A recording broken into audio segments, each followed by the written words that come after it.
continuar em relação às mudanças climáticas, não é? De acordo com a ONU, os incêndios florestais aí vão aumentar 50% até o fim do século, viu? E esse ano tivemos aí, né, Ana Amélia, grandes queimadas que ocorreram, né? Como no caso no Canadá, onde a fumaça então chegou até a Europa. Como evitar o pior? Aqui no Brasil também temos queimadas.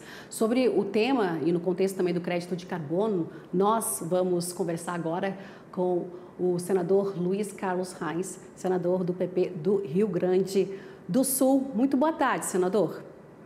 Boa tarde, Simone. Boa tarde, Ana Amélia. Boa tarde aos nossos telespectadores do AgroMais. Prazer falar com vocês duas e seus telespectadores.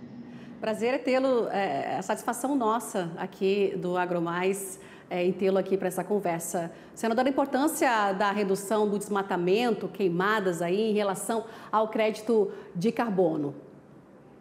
Primeiro, eu vi você comentando com a Ana, Simone, a questão das cooperativas de crédito, Ana. A Ana conhece bem esse assunto, trabalhou há muito tempo, conhecedora dos nossos Sicredi, Sicobi, Cressol, esses grandes bancos cooperativos. Era uma demanda do Alceu Moreira, que eu também tinha, e outros deputados, com relação à emenda para que esses bancos pudessem operar no evento que ocorreu no Vale do Taquari, Antas. Resolvido esse assunto, eles não podiam operar, era só o Banco do Brasil, a Caixa e também o caso, com recursos do BNDES. Mas foi acertado isso, é um avanço, Ana Amélia, a Ana conhece bem, esses bancos têm uma capilaridade e operam com essas empresas mais facilmente do que o Banco do Brasil e a própria Caixa, que já estão também no local. Então, se soma ao Banco do Brasil e a Caixa a entrada do Sicredi, Sicobi nessa questão do apoio naquela região muito importante sobre a questão das enchentes do Taquari antes que nós falamos ali. Senador Reis, para completar, na época a gente lutou muito com o apoio da bancada do Rio Grande do Sul, especialmente que foi onde o nascedouro, Paraná, Santa Catarina, que os bancos de crédito cooperativo floresceram. Esses estados tinham a cultura também que natural dos imigrantes, para que o BNDES fizesse repasses de recursos do FINAME para os bancos de crédito cooperativo, porque na época não era permitido, era só repasse para o Banco do Brasil. Então se conseguiu, lembrei até fazer justiça ao Tombini, presidente do Banco Central, que era gaúcho também, mas não por isso só, pela compreensão da relevância que essas instituições de crédito tiveram e têm hoje mais ainda, porque elas aumentaram a atuação em toda a área, não só rural, mas também na área urbana. Agora, voltando à pergunta, Simone, a nossa preocupação, e eu comentei com a Samanta, e estamos conversando agora no AgroMais, eu, Ana Amélia, é assunto que a gente já trabalha há mais tempo. Essas críticas que o Brasil recebe nesse instante sobre as queimadas da Amazônia. Uma matéria feita pela revista Oeste mostra agora o Canadá pegando fogo. E a emissão do Canadá, isso a grande mídia mundial não fala, que equivale a toda a emissão do Japão, que é o quinto ou sexto maior emissor do mundo. E 15 anos da queimada da Amazônia. Então é muito fácil criticar a Amazônia, não estou falando que nós temos que liberar as queimadas da Amazônia. Então a crítica que eu faço é que a grande mídia brasileira e mundial não fala desse assunto. Nesse instante, as emissões do Canadá, as queimadas, é um fato importante que aconteceu lá, e só a fala que a minha preocupação é que esse fato não é comentado, e aí critica o Brasil em cima das queimadas da Amazônia, e só o fato do Canadá equivaleu a 15 anos de queimada da Amazônia. Os últimos 15 anos de queimada da Amazônia é o que está nesse instante no Canadá, e ninguém fala na mídia mundial sobre esse tema. Então, esse é o assunto importante para nós trazermos. E aí também, Ana Amélia, com relação, a gente falou na enchente para nós no sul, passando depois da seca que nós tivemos, e a estiagem agora. E o competente Evaristo Miranda faz uma colocação. Lá em 1926, portanto, há quase 100 anos atrás, que não existia aquecimento global naquele instante, e a Amazônia era intacta total, aconteceu o El Niño, um assunto pior do que está acontecendo nesse instante. Ele registra vários El Niños que aconteceram de 26 até agora, e naquele instante foi pior o evento que ocorreu em 1926 na Amazônia do que está acontecendo nesse instante aqui. Então ele faz várias citações dos rios da Amazônia e ficaram totalmente secos naquele instante, e se repete esse fato agora. E ao longo de 26 até agora, praticamente 100 anos, que nós temos, vários eventos ocorreram semelhantes ao que está ocorrendo nesse instante. Então, o que a gente quer falar é que essas questões se repetem. A Ana Amélia me conhece bem, Ana, eu fui para São Borja em 1974, por exemplo, lá foram quase 50 anos, e tem dados da Embrapa, climatológicos, que as secas da nossa fronteira oeste, das Missões, por exemplo, da parte noroeste do Rio Grande do Sul, estas secas são cíclicas. Cada 10 anos temos 2, 3, 4 secas que são normais na região. E depois segue-se anos bons e anos mais ou menos. Então, só para colocar a Simone e a Ana Amélia, esse fato, né, que foi levantado agora na seca da região amazônica, e também o carbono das queimadas do Canadá, que a minha menção é que isso ainda o pessoal não fala, e vários outros eventos do mundo inteiro que a grande mídia ignora, como se fosse tudo culpa, né, nossa, do agronegócio gaúcho brasileiro. Doutor, eu acho que esse argumento está correto. Primeiro que nós, brasileiros, temos uma certa culpa nessa narrativa, né, de só culpar a Amazônia, porque tem aqui dentro do Brasil uma crítica também a respeito disso. Mas nós entendemos o que está acontecendo. Só que o que aconteceu no Canadá, cujas emissões das fumaças vieram até Nova York, tapando a cidade de Nova York, eu creio que esse fenômeno acabou meio silenciando os críticos da Amazônia e do Brasil em relação ao que fazer.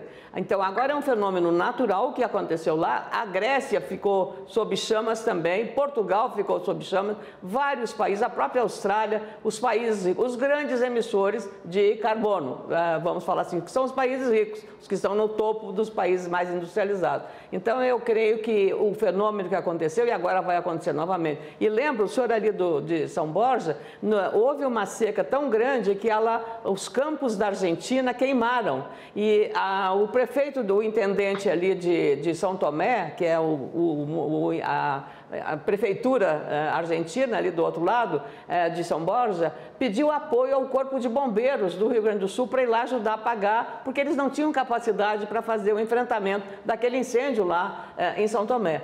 Mas aí foi demandada aqui em Brasília porque não havia um acordo entre o Brasil e a Argentina para a operação dentro do Mercosul, é um acordo que está para ser assinado, até agora não saiu, aí também eu acho que a Comissão de Relações Exteriores, o próprio Itamaraty, para agilizar isso, para permitir essa cooperação bilateral numa hora dessas. Uma hora é no Brasil, uma hora é na Argentina, uma hora no Paraguai, outra hora pode ser no Uruguai. Então, a falta da existência deste acordo, permitindo e legalizando e oficializando essa cooperação, impediu de fazer. Se acontecesse, digamos que a prefeitura de São Borja, não, nós vamos por solidariedade, vamos mandar um caminhão de bombeiros, vai um bombeiro daqui, da nossa unidade, aqui no nosso destacamento, vai para lá.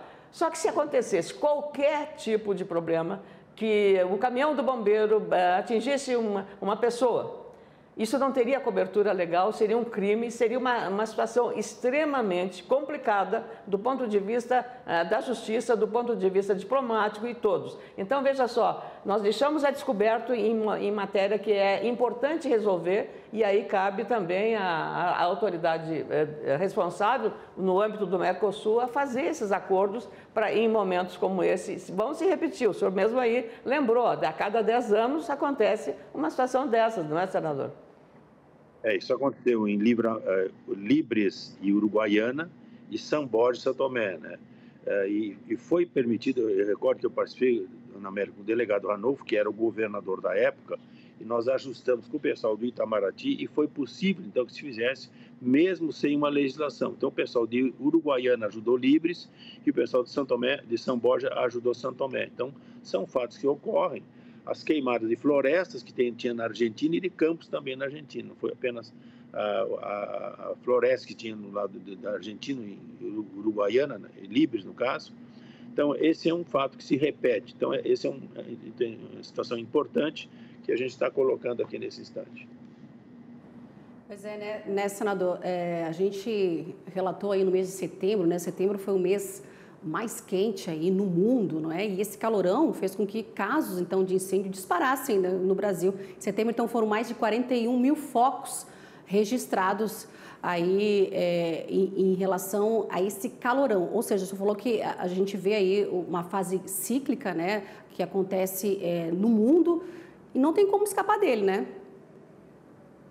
Mas aí, viu, Simone, o que eu volto, essa matéria do Evaristo que ele cita, todos os anos de El Niño que aconteceram de 1926 até agora, quase 100 anos, ele faz referência a todos os anos que aconteceu, maior ou menor, que deu essas secas, como está dando no norte agora do país e nas regiões que ele ocorreu. São fenômenos cíclicos normais e não tem nada a ver com aquecimento global. Tem outro artigo de um professor australiano que também fala dessas emissões. Então, o que eu vejo aqui, Ana e Simone, tem problemas, claro que nós temos que ter problemas.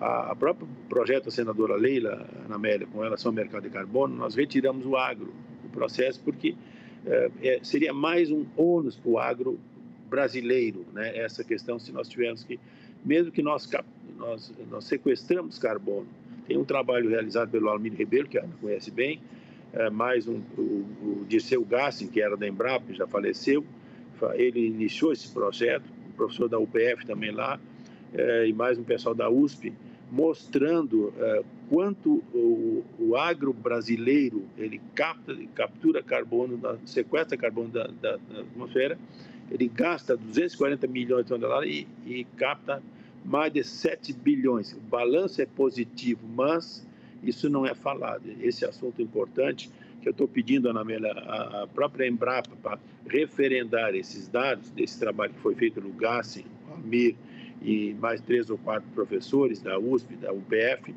sobre o valor do agro brasileiro em cima da modernidade, principalmente o plantio direto, que foi uma revolução na agricultura brasileira e mundial. É a chamada agricultura ABC, agricultura de baixo carbono. É exatamente dentro desse raciocínio que o senhor falou da questão do manejo da terra no Brasil, que é avançada e é preservacionista e sustentabilidade. Mas eu quero tratar de uma outra questão que também trata de ambiente e que diz respeito a alterações que o governo federal acaba de fazer, transferindo para o Ministério de Ciência e Tecnologia e para outras áreas a questão do fornecimento do cadastro ambiental rural. Essa mudança pode resolver o problema hoje da demora na concessão desse documento, que é fundamental até para tirar um crédito no banco, senador?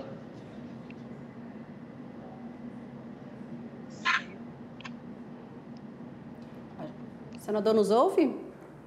Eu não ouvi, cortou agora. Vamos repetir então, Ana. Não, é só o cara é que o governo tirou das áreas, foi para o Ministério do Meio Ambiente, para o Ministério da Ciência e Tecnologia, a responsabilidade para a emissão do cadastro ambiental rural. Eu quero saber do senhor se, na visão de um parlamentar vinculado à área do agronegócio, se essa mudança vai beneficiar e vai agilizar o processo de fornecimento desse documento fundamental para o agricultor, até numa operação de crédito bancário. Ele estava muito bem com a Tereza Cristina, ficaria muito bem com o Carlos Favro, que é a Tereza que iniciou esse trabalho ali, e nos preocupa agora essa situação com o Ministério do Meio Ambiente e também o Ministério da Ciência e Tecnologia. Isso é preocupante porque, de uma certa forma, eu acho que não nos ajuda, nos prejudica pela visão que tem a ministra do Meio Ambiente. Tá certo, senador Luiz Carlos Reis, muito obrigada pela sua participação hoje aqui com a gente, comigo e com a Ana Amélia e com o nosso público aqui do AgroMais, o canal totalmente voltado à agroinformação. Senador, muito obrigada, uma boa tarde para o senhor aí e até uma próxima oportunidade. Um abraço.